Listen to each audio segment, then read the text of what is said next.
হরি বল, হরি বল, হরি বল, হরি বল, হরি বল, হরি বল, হরি বল।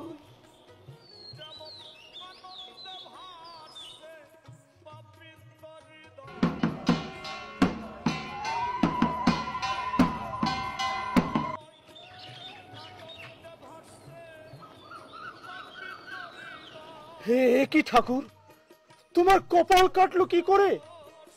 নিশ্চয়ই খুব আঘাত লেগেছে, নিশ্চয়ই খুব রক্ত ঝরেছে। মাগো, ঠাকুরের এই যন্ত্রণা আমি আর সইতে পারছি না মা, সইতে পারছি না।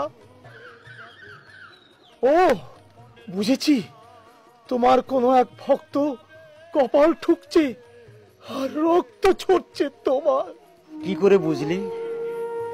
কেন বুঝবো না, আমার সব মনে আছে। সেই যে দশরথ বিশ্বাসের বাড়িতে হরিসভার সময়ে নায়েব বিজয় সেন দশরথ বিশ্বাসকে চটিপেটা করলো, আর তার সমস্ত আঘাত পড়লো তোমার পিঠে।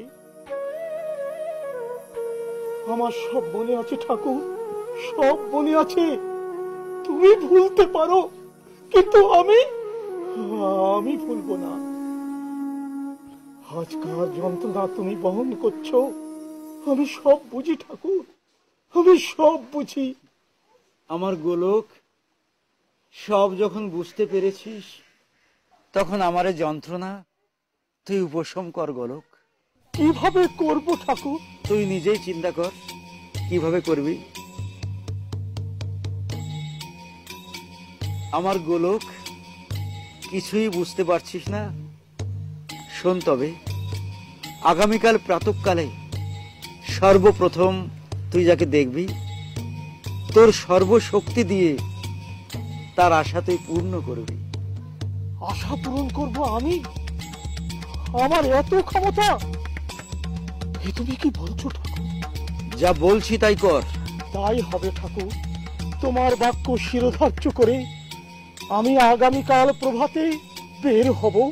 গোলক, শক্তি দাও ঠাকুর, আমায় তুমি শক্তি দাও। তোমার শক্তিতে শক্তিমান হয়ে আমি যেন অসাধ্য সাধন করতে পারি। নিশ্চয়ই পারবি গোলক, তোকে যে পারতেই হবে। ওরে আমার গোলক, শক্তিমান ভক্ত রূপে যুগে যুগে তুই অমর হয়ে থাকবি। মা, আমায় তুমি শক্তি দাও। বাবা, তোকে যা দেবার তা তো আমি অনেক আগেই দিয়ে রেখেছি। যা, ঠাকুরের যন্ত্রণার উপশম করতে এক্ষুনি তুই বেরিয়ে পড়।